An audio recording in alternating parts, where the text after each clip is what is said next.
জনাব নাহিদ ইসলাম, এখনো সময় আছে। এ দেশের প্রতি, দেশের মানুষের প্রতি, মুক্তিযুদ্ধের প্রতি ভালোবাসা দেখান, অন্তরে ধারণ করেন, অন্যথায় ভ্যানিশড হয়ে যাবেন। আসসালামু আলাইকুম দর্শক, অবশেষে এনসিপি বা জাতীয় নাগরিক কমিটির নেতারা মুক্তিযুদ্ধ প্রসঙ্গে পুরোপুরি খোলস ছেড়ে বেরিয়ে এসেছেন। নাহিদ ইসলাম দলটির আহ্বায়ক, তিনি তার ভেরিফাইড ফেসবুক পেজে যে পোস্ট দিয়েছেন শুক্রবার, যে ঔদ্ধত্য প্রকাশ করেছেন, ৭১ নিয়ে যে মন্তব্য করেছেন, যে ধরনের মন্তব্য আজ অবধি জামায়াতে ইসলামীও অথবা জামাত শিবিরও প্রকাশ করার স্পর্ধা দেখায়নি। নাহিদ ইসলাম তার ফেসবুকে কি বলেছেন চলুন দেখে আসি। যারা ৭১ ফিরতে চান তারা ২৪-এর নতুন রাজনৈতিক বাস্তবতা অস্বীকারী। ৭১-এর পক্ষে বিপক্ষে রাজনীতি যারা পুনরুজ্জীবিত করতে চান তারা দেশকে পুরনো রাজনৈতিক কাঠামোর মধ্যে টেনে নেওয়ার চেষ্টা করছেন। নাহিদ ইসলাম বলছেন, প্রজন্ম ইতিমধ্যে ৭১ অতিক্রম করেছে। কেউ ৭১ বা বিরোধী ৭১-এর বাইনারিকে ঘিরে নির্মিত রাজনীতি গ্রহণ করতে ইচ্ছুক নয়।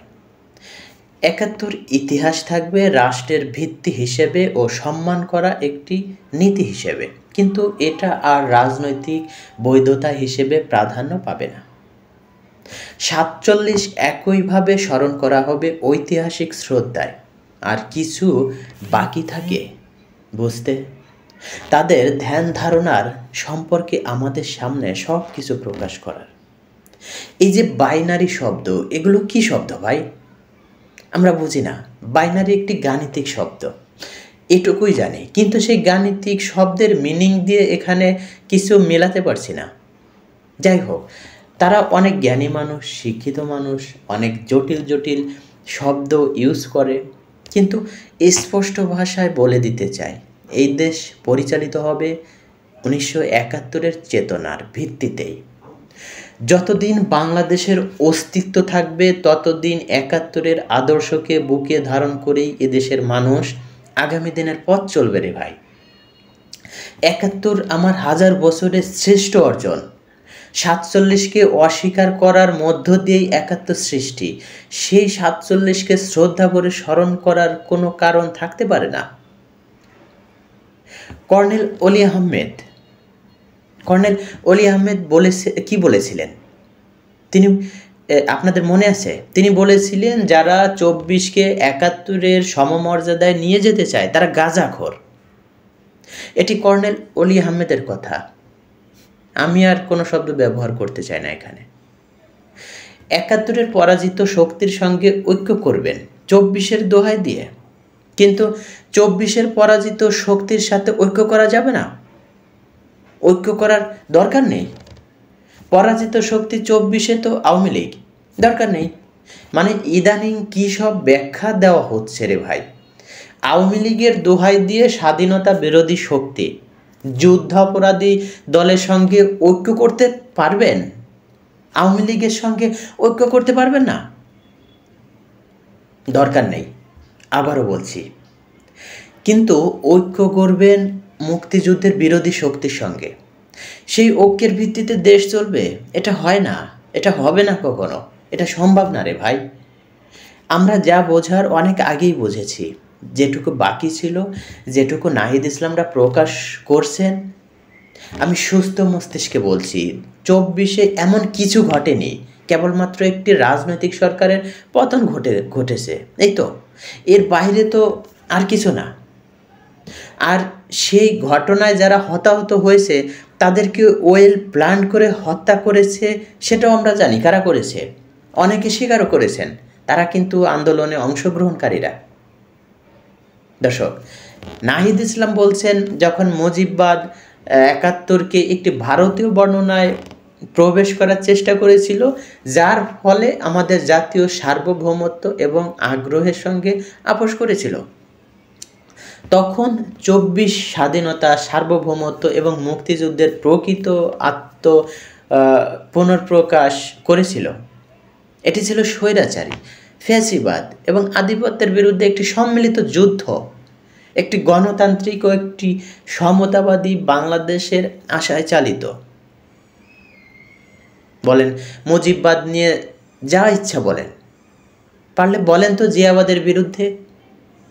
মাঠ তো ফাঁকা, সেখানে আর বলার সাহস নেই। এই মুহূর্তে বিএনপির বিরুদ্ধে কিছু বলেন। মাঝে একবার বলে ফেলেছিলেন যে এদেশে জিয়াবাদ মুজিববাদ বলে কিছু থাকবে না, দেখিয়ে দিয়েছিল। এখন আওয়ামী লীগ মাঠে নেই, তো যা ইচ্ছা বলতে পারছেন, বলুন, সমস্যা কি? কেউ তো নিষেধ করেনি। কিন্তু ওই যে ভারতের বিরুদ্ধে যে বয়ানগুলো দিচ্ছেন, ভারতের বিরুদ্ধে আমাদেরও অনেক অভিযোগ রয়েছে। ভারত বাংলাদেশে একটিমাত্র দলকে বেছে নিয়েছে তাদের স্বার্থে। আমাদের নির্বাচন ব্যবস্থা ধ্বংসের পিছনে তাদের হাত রয়েছে। ভারত আমাদের তিস্তার পানিসহ অভিন্ন অনেক নদীর পানির ন্যায্য হিস্সাটা বুঝিয়ে দিচ্ছে না। ভারত আমাদের সীমান্তে ধারাবাহিকভাবে মানুষ হত্যা করে চলেছে, অসংখ্য অভিযোগ রয়েছে। কিন্তু আমাদের মুক্তিযুদ্ধে ভারতের যে অবদান, সেটিকে তো আমরা অস্বীকার করতে পারি না, নিশ্চয়ই পারি না, তাই না? এত যে কথা বলেন, ভারত বিরোধী কথাবার্তা বলে ভারত জুজুর ভয় দেখিয়ে রাজনীতি করার চেষ্টা করছে। ভারতের সঙ্গে আওয়ামী লীগের যে চুক্তিগুলো ছিল, কই পারলেন না তো একটা চুক্তিও বাতিল করতে, বরং ভারত বাতিল করেছে অনেকগুলো। ভারতের ২৬ লাখ মানুষ এদেশে অবৈধভাবে বসবাস করছে। আপনাদের গড়া এই সরকারের আইন উপদেষ্টা তিনি মন্তব্য করেছিলেন, কই সরকারের কর্তা ব্যক্তি হয়ে তো একেবারে মুখে কুলু পেটে বসে আছেন। বরং ভারত ছাড়া যে ডক্টর ইউনূস সরকার একেবারে অচল, তার প্রমাণ তো আমরা দেখতে পেয়েছি। বাণিজ্য থেমে আছে, বরং আমদানি আরও বেড়েছে। কয়েকদিন আগে মাইলস্টোন স্কুল অ্যান্ড কলেজে যে কলেজ ক্যাম্পাসের উপরে যে ভয়াবহ বিমান আছড়ে পড়ল, ভয়াবহ বিমান ঘটনায় যে মানুষগুলো আহত হলো, তাদের চিকিৎসার জন্য তো সেই ভারত থেকেই বিশেষজ্ঞ চিকিৎসক আনতে হলো। পারলেন না তো এড়াতে। এসব বিপ্লবী কথাবার্তা বলে লাভ নেই। ভারত জুজুর ভয় দেখিয়ে পাকিস্তান প্রীতি অনন্য মাত্রায় নিয়ে যাবেন, সেটি তো মেনে নেওয়া যায় না। ভারতকে শত্রু মানতে রাজি আছি, তাই বলে পাকিস্তান প্রেম আমরা দেখাতে পারবো না। We are sorry. পাকিস্তান প্রীতি দেখাতে গিয়ে দেশের জঙ্গিবাদের উত্থান ঘটাবেন, সাম্প্রদায়িক শক্তির উত্থান ঘটাবেন, এগুলো বেশি দিন থাকবে না তো। মানুষ, স্বাভাবিক কথা, খুব স্বাভাবিক কথা। এবং এগুলো তো আমার কথা নয়, এগুলো আন্তর্জাতিক বিভিন্ন গণমাধ্যমে বেরিয়ে আসছে যে কিভাবে সাম্প্রদায়িক শক্তি, মৌলবাদী শক্তি, জঙ্গিবাদী শক্তির উত্থানের উর্বর ভূমিতে পরিণত হয়েছে গত 1 বছর বাংলাদেশ।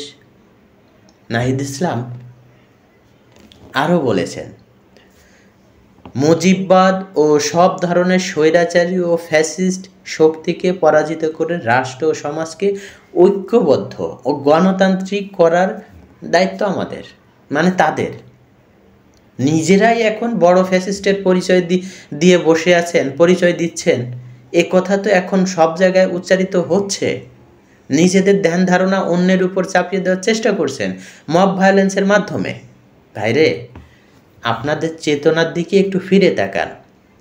সেই চেতনাকে কেন্দ্র করে যে ভাষায় কথা বলছেন, 1 বছর আগে আপনাদের প্রতি মানুষের যে সমর্থন ছিল, আমাদের যে সমর্থন ছিল, 1 বছর পর এসে তা কোন তলানিতে গিয়ে পৌঁছেছে একটু ভেবে দেখুন। সঠিক পথে থাকতেন, সাধারণ মানুষের কথা বলতেন, সহনশীল রাজনীতি করতেন, ৭১কে বুকে ধারণ করতেন, অসংখ্য মানুষের সমর্থন আপনাদের সাথে থাকতো। মানুষ এখন বুঝতে পারছে কোন ডিজাইনে, কোন পরিকল্পনায় শেখ হাসিনার বিরোধী আন্দোলন হয়েছিল। আবারও বলি, শেখ হাসিনার বিরুদ্ধে সাধারণ মানুষের একটা বড় অংশের ক্ষোভ ছিল, ভোট দিতে না পারার এক ধরনের বঞ্চনা ছিল, এক ধরনের বিক্ষোভ ছিল, সব কিছুর বহিঃপ্রকাশ ঘটেছিল 5ই আগস্টের আগে। কিন্তু তাই বলে এই নয় যে আপনারা যা চাচ্ছেন, আপনারা যে পরিকল্পনা নিয়ে এগোচ্ছেন বা এগিয়ে যাচ্ছেন সেটার প্রতি কোনো সমর্থন আছে সেই মানুষগুলোর। জনাব নাহিদ ইসলাম, এখনো সময় আছে। এই দেশের প্রতি, দেশের মানুষের প্রতি, মুক্তিযুদ্ধের প্রতি ভালোবাসা দেখান, অন্তরে ধারণ করেন, অন্যথায় ভ্যানিশড হয়ে যাবেন। দর্শক, আজ এ পর্যন্তই। ভালো থাকুন। আল্লাহ হাফেজ।